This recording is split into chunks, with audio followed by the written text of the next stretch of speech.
কথা গল্প যা বিশ্বাসে জড়তে।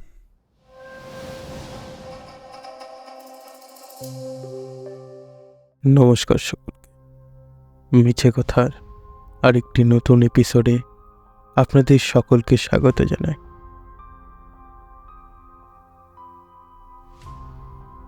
আমাদের গল্পগুলি যদি আপনাদের ভালো লেগে থাকে তাহলে অবশ্যই কমেন্ট করবেন এবং জানাবেন আপনাদের অভিজ্ঞতা। বেশি কথা বাড়াবো না, শুরু করব আজকের গল্প। ঘটনাটি 2018 সালের। আমি তখন সরকারি চাকরি করছি ভুটানের বর্ডার এলাকায়। অফিসে তখন কাজের তেমন কোনো চাপ ছিল না, তাই আমিও কাজটা সেরে প্রায় প্রতিদিন 2টোর মধ্যে বাড়ি ফিরে আসতাম।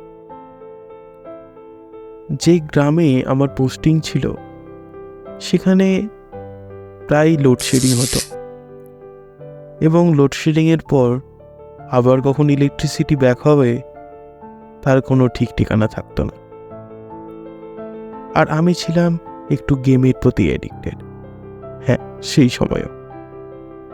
তাই আমি একটি নিকটবর্তী টাউনে বাড়ি ভাড়া খোঁজ করি এবং প্রতিদিন মোটরসাইকেলে করে 35 কিলোমিটার ট্রাভেল করতাম আমি অফিসের জন্য।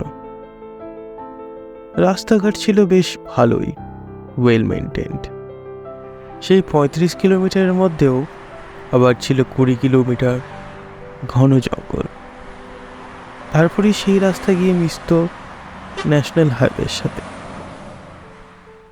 এবার আসি ঘটনার দিনে।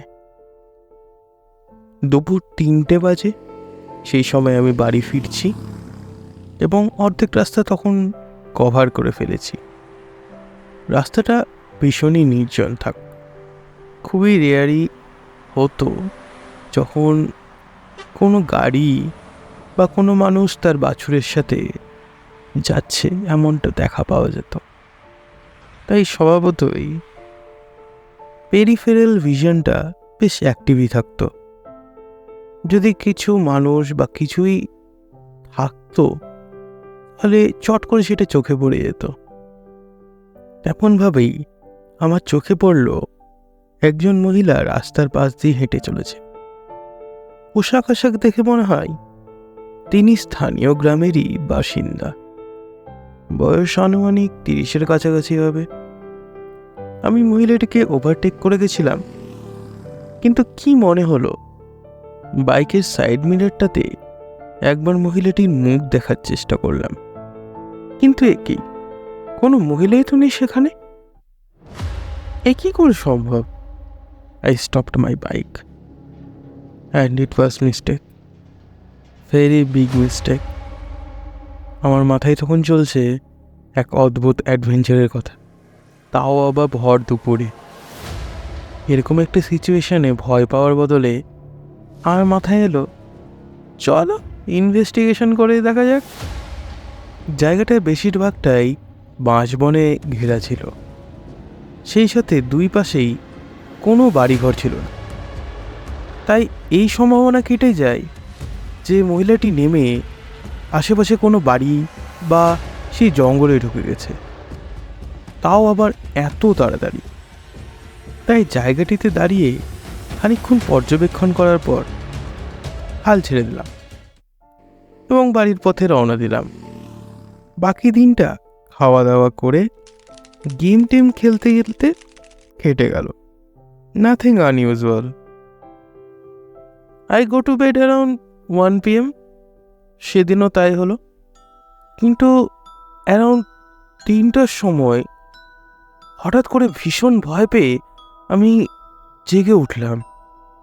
আমার চোখ দুটি খোলা ছিল, কিন্তু আমি কোনো মতেই আমার বডিকে নাড়াতে পারছিলাম না। Sleep paralysis I think. এরকম সিমিলার অ্যাটাক এর আগেও বহুবার আমার সাথে হয়েছে, তা আমি জানতাম how to deal with it. I do not try to move my body, I just close my eyes and wait for it to end. এমন সময় হঠাৎ করে আমার মনে হলো যেন আমার পিঠের উপর কারো প্রচণ্ড শীতল দুটো হাত ছুঁয়ে রয়েছে। আমি সে হিমশীতল আলোড়ন আমার শরীরের মধ্যে দিয়ে বয়ে যাওয়াটা পুরোপুরি অনুভব করতে পারছিলাম।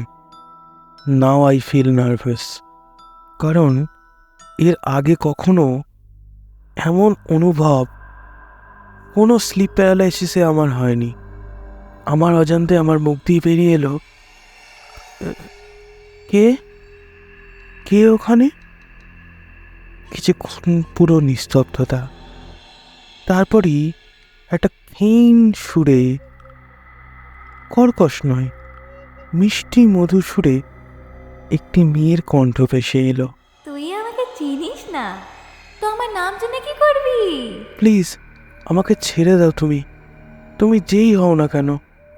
সে বলে উঠল, আমি তো তোকে ছেড়ে যাচ্ছি না, আমি তোর সাথে সারা জীবন থাকবো। কিন্তু কেন? কারণ তুই তো আমার খোঁজ করছিলিস রে। এরপর আমি জানি না আমি কখন ঘুমিয়ে পড়েছি। পরের দিন আমার ভীষণ জ্বর, তাই ডিসাইড করলাম আজকের দিনটা অফিস স্কিপ করব।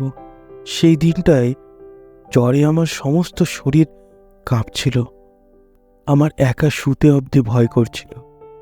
I was alone in a new town and my parents were in a different end of the state. তাই তাদেরকে আমার কাছে আসতে বলাটা অযুক্তিকর এক বায়না হতো। সেই রাতেও একই রকমভাবে আবার সেই শীতল হাত দুটো আমাকে জড়িয়ে ধরল। কিন্তু এইবার আমি প্রিটেন্ড করলাম যেন আমি কিছু ফিল করছি না। I was lying still and feverishly praying. এমন সময় আমি শুনতে পেলাম সেই আওয়াজ। তুই কি আমাকে পছন্দ করিস না?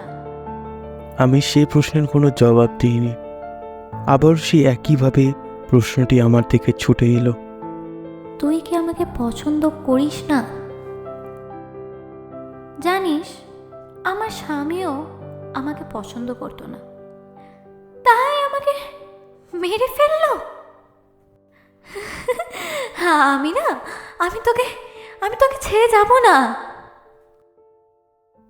আবারও আমার অজান্তেই আমি ঘুমিয়ে পড়েছি। পরের দিন সকালে উঠে আমি অফিসের জন্য রেডি হলাম। Today I definitely need to get to the bottom of this mystery. আমি অফিস পৌঁছেই সবার প্রথম আমার অ্যাটেন্ডেন্ট রামদাদাকে ডাকলাম। তিনি একজন লোকাল, তাই রামদাদা এবং আমি দুজনে মিলে বাইকে করে সেই জায়গাটির উদ্দেশ্যে বেরিয়ে পড়লাম। সবার প্রথমেই সেই জায়গাটার কাছাকাছি যে একটি মাত্র চায়ের দোকান ছিল, সেখানে গিয়ে আমরা চায়ের অর্ডার দিলাম। সাথে সেই দোকানের মালিকের সাথে গল্প করতে শুরু করলাম। আই মাস্ট সে হি ওয়াজ এ চ্যাটি ফেলো। তিনি রামদাকে নিজের লোকাল ভাষাতেই বললেন যে তাদের গ্রামেরই এক কাঠুরের স্ত্রী কিছুদিন আগেই ভারী রহস্যজনকভাবে ফাঁসি দিয়ে মারা যায়। লোকাল অথরিটিজ ডিক্লেয়ার করলো যে সেটা একটা সুসাইড, বাট শোনা যায় সেই দম্পতি নিজেদের বিয়ে নিয়ে খুশি ছিল না এবং মারপিট ঝগড়া প্রতিনিয়ত চলতেই থাকতো। একদিকে সেই কাঠুরে নিজের মৃত স্ত্রীর জন্য কেঁদে আকুল, কিন্তু অপরদিকে স্থানীয় লোকদের মুখে ভেসে বেড়াচ্ছে সে কি করে তার স্ত্রীকে শেষ করে থাকতে পারে। এইবার আমার যা জানার তা আমি জানতে পেরে গেছি।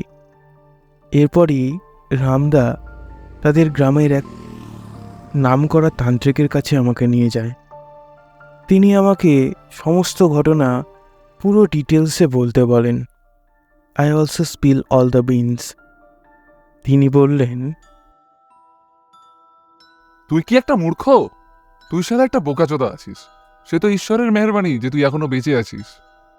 শোন, যে মানুষগুলো অঘরে মারা যায় তাদের সঠিক ভুলের বিচার থাকে না। তারা রাগী হতে পারে, তবে বড্ড নিরীহ। তাই তাদের জন্মান্তরের পথে বাধা হতে নেই।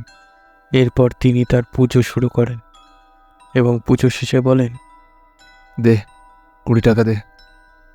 হ্যাঁ ঠিকই, তিনি তার পুজোর জন্য মাত্র 20টি টাকা আমার কাছ থেকে নেন এবং সেই পুজোর যজ্ঞ থেকে পাওয়া ছাই আমাকে এক পুঁটলিতে তিনি দিয়ে বলেন, যা বাড়ি যা, এবার জ্বালাতে আসলে মুখে চড়ে দিবি। সেদিন রাতে আবার যখন ঘটনাগুলো ঘটতে শুরু করলো, আমি ওনার কথা মতন একইভাবে সেই ভস্যটি ছুড়ে দিলাম সেই এন্টিটির মুখে।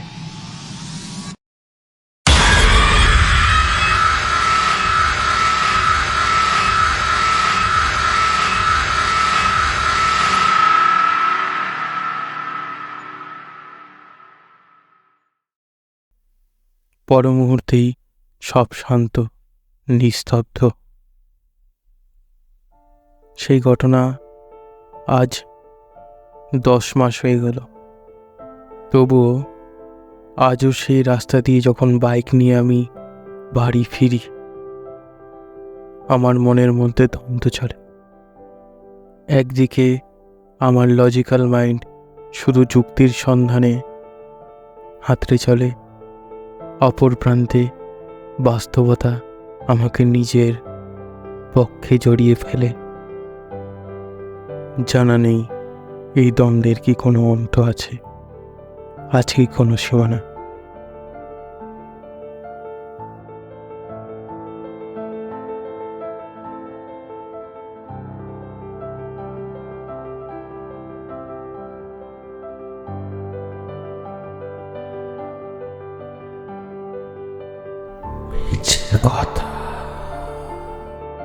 গল্প যা বিশ্বাস করতে